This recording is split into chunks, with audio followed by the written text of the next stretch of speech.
Hey there, card fighters. It's me, Royal Paladin 813. I was hanging out with a couple of my friends over at Doomvailer Games. If you guys have ever heard of them, that's awesome. Hi.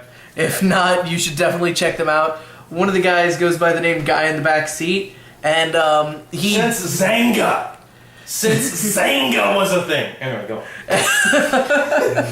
And he does Orikas for fun, basically, and he charges like 50 cents per common if you get... That's my bottle. If you get like a whole deck basically made. It's $25 a deck. Yeah. If for Vanguard. Basically. Yu-Gi-Oh! It's $20. I was talking to him, and he's like, God, he hates the game so much as a whole. And that was before I contacted him and asked him, hey, would you mind doing an Orika deck for me with cards that aren't even out in Japan yet? So, honestly, you're going to see people that are like, oh, they came up with this idea a year from now. That's right. In about a year, maybe people will be saying that they've built this deck. But I wanted to make sure that as soon as I heard the info on some of these cards, I had it made.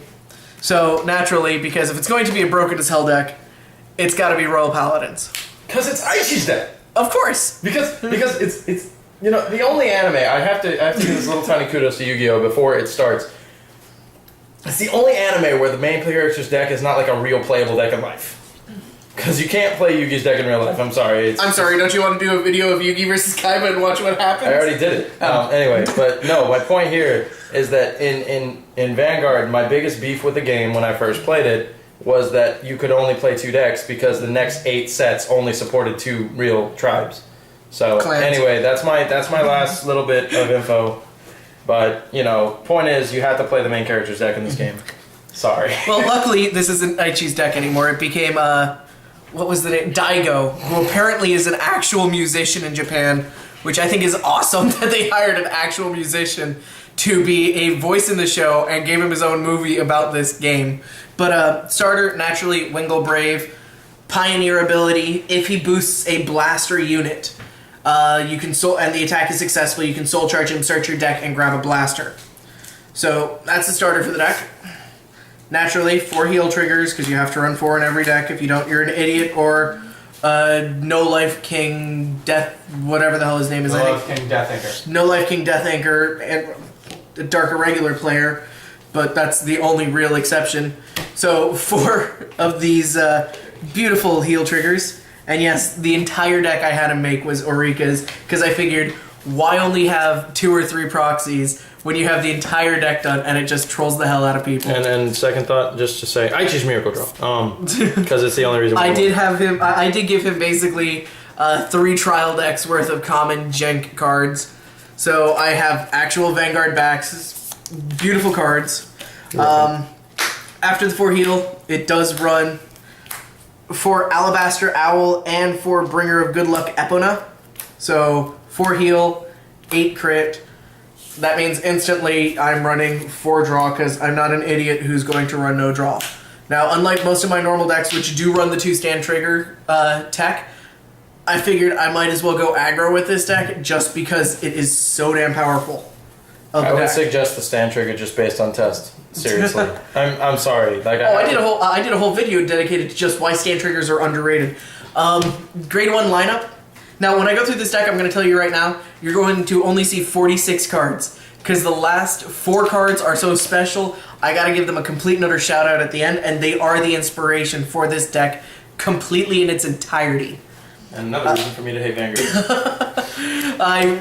2 Toy Poogles. If you play Vanguard, you know what it does. If you have 2 grade 3s on the field, he's basically a 9k grade 1 booster. He's a winning more card. 4 copies of Pongal.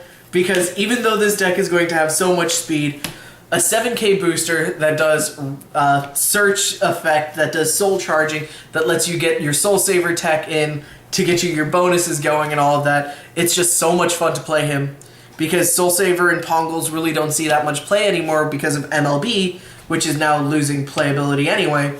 But Pongal is just such an amazing card, especially in this build. And when I get to the final card, I know I'm talking about it nonstop, but when I get to the final card, you're literally going to say, what the hell is up with that? Because it will break this deck.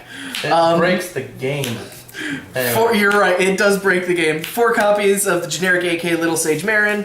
Now, I wasn't able to find a non-hollow version of this card, so it's not the best quality of a picture. We'll call it gritty or gravity. 4 copies of Flash Shield E. Schultz, because it's the PD. Now, so far, everything that you've seen is in America. I understand that. I did say that this is going to be a Japanese deck, and we won't even hear about it doing anything in Japan for about another year, but I figured if I'm having him make Eureka's, I might as well have him make 3 copies of Blaster Carrero. So you see Wingle Brave, you know the synergy between Wingle Brave and when it boosts a blaster. You can search out Blaster Carrero with Wingle Brave. It just is so jank, it's not even funny. If you don't know his effect, it's probably because he's an older promo that only saw major play in 1 or 2 decks way back when. His ability is, if you have more cards in your hand than your opponent, he gains 3k when he declares an attack. So you want to save him to the last attack if you can to force your opponent to whittle down their hand so that way he gets just a little bit stronger. The whole reason why he's in here instead of the one that was actually released for Royal Paladins is because he's a blaster. And blaster in this deck is actually more important than clan. And on top of that, how often do you get to see Sergeant Frog in a deck? After that, I do run 4 copies of Blaster Blade. The video game that came out in Japan, this is the artwork from it. Modified with the English text, English effect, all of that stuff. I just really like this picture, and I figured it'd be a nice way to troll people since I have every other artwork of this card except this one, because it's not out in English yet. For the grade 3s, yet again, another Japanese exclusive as of right now, Blaster Blade Burst. His ability is he can't be boosted as Vanguard, which is okay. He's just so damn broken that actually makes it better and a little bit more enjoyable. Balanced. We'll say balanced. Let's go enjoyable because it's hilarious that way. His ability is Counterblast 2. When he declares an attack, you may pay cost. If you pay cost, you get your 2 rear guards, and their attack gets combined to his attack. So if you have, let's say... Your front row. Let's say on your front row you have somehow a Blaster Blade Burst, a Wingle Brave, and Blaster Blade Burst. He just gained 15,000 attack, making him 25 on his own. And or that's by why, that point, you would actually be probably putting another 10k down or another obviously, but I'm just grabbing the card at random. Yeah. Point is, he's stupid. And on top of that, if you haven't noticed a trend, he's yet another blaster. And if you haven't noticed the last effect. But the whole, oh yeah, because every time we played, none of us really used that last effect. He's Soul Saver. When he declares an attack on your opponent's Vanguard, he gains 3k. He also has the downside of Lord, so therefore when you... Lord. Yeah, he does have Lord. He doesn't. Awesome, he doesn't have Lord, I thought he did. But yeah, he doesn't even have that drawback, so you can have Blaster Carrero in play. But yeah, he's Soul Saver. When he declares an attack, he gains 3k. The only downside for him in this entire deck is that he turns down 2 of your damage and makes your Pongos unplayable. Only when you boost him as Or if Vanguard. you use Pongo, you can't use his effect. Now, you did see Pongles, so you know I'm running Soul Savers. And because you see that it's the Japanese build, or Japanese cards, I should say, because they haven't even made their official build yet, I decided I'd tech in the Japanese promo artwork of Soul Saver. All of the cards, as you can plainly see, do have the English effect text, so it's all good. Yeah, he might have had to block out that little piece, but that's okay. Because Well, if at least you you would have actually get... given me the English cards art, I could have just put it on there. Probably, but it is an amazing-ass card in itself. And I know I've said it a couple of times, but the last card in this deck that I run makes it so broken. Now, the other grade 3, because you've only seen 5, and I always run 8 grade 3s. I know a lot of players have switched over to 7, but I still just prefer 8. I'm running 3 copies of Sanctuary Guard Dragon. AKA 1/5, just saying. His ability is, again, a card that's not out in America. Limit Break 4.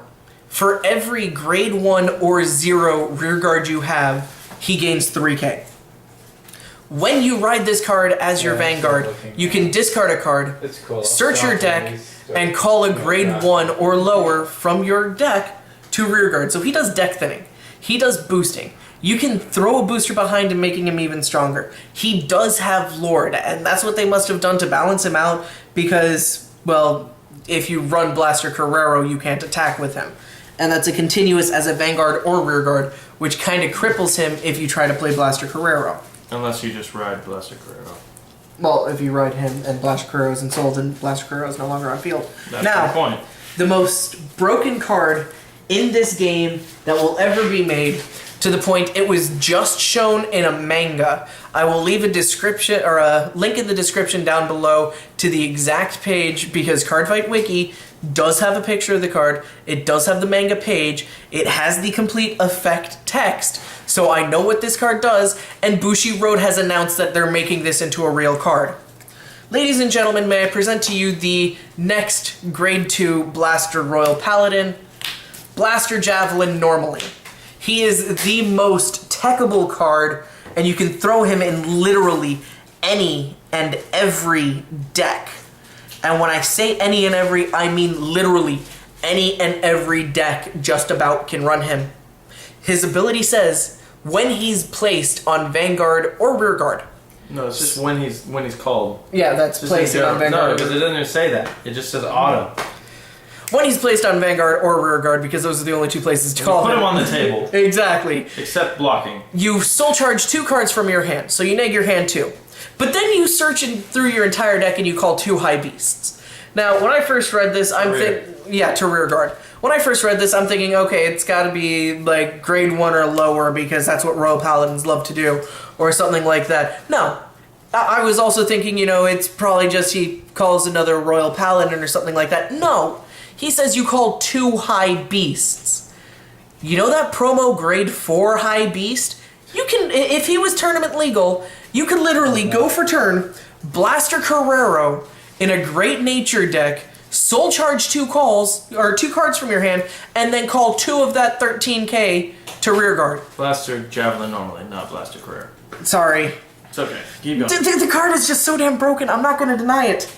This card, if they don't nerf it drastically, will definitely mean that it'll get banned like Bargle, to the point you can probably only have 1 copy of it in your deck at max, and still people will run it because, well, it just has so much damn synergy in Japan, since they have Blaster Carrero and Blaster Blade Burst, which we're probably not going to be getting Blaster Carrero for at least another year, thanks to licensing problems and all of that stuff, because Bushiroad loves their crossovers. I mean, I loved their story that they did with ET Rangers in general and how they got onto the planet Krei. And if you've never actually done it, go onto the Wikipedia and look up the card lores. They're just so hilarious. Kind of depressing, some of them, like Phantom Blaster Overlord and Phantom Blaster Dragons, but those two are to be expected. The ET Ranger clan as a whole is the most hilarious thing ever, and they went into so much detail. But yes, this card will break the game. If you run Great Nature and this card is out, you tech 4 copies of it in, because then it's not a tech, it's a staple in every deck. If they do decide to nerf him, and they nerf only him halfway, then he's still going to be a problem, because sure, if they nerf him and it's grade 1 or lower, you're still going to run him in Great Nature, because you're just going to call 2 of your 8k boosters, because I believe those are high beasts, because all he calls is high beasts, and Great Nature loves their beasts. If not, he calls just 2 other guys, which get their effects off. This card is just broken as all hell. If Gold Paladins get a card, kind of like Lop-Ear Shooter, that gets an effect off when it gets summoned, and is a high beast, this card will make Gold Paladin more broken than it is. And remember, yes, I know everyone loves Dodie, everyone loves MLB, because those decks are the hot shit. I understand that they're hot, but you have to realize, Bushiroad realized they made a mistake when they did the cross ride, and they tried to come up with answers for it. The answer that they came up for it was Limit Break. So Bushiroad themselves basically said, hey, this is kind of overly powerful, and we don't want to fuck up the game too much. So let's create something that is overly powerful but easily stoppable. So that is the deck in its entirety. But like always, card fighters, I hope you enjoyed it. Rate, comment, subscribe. Peace. Yeah, like this.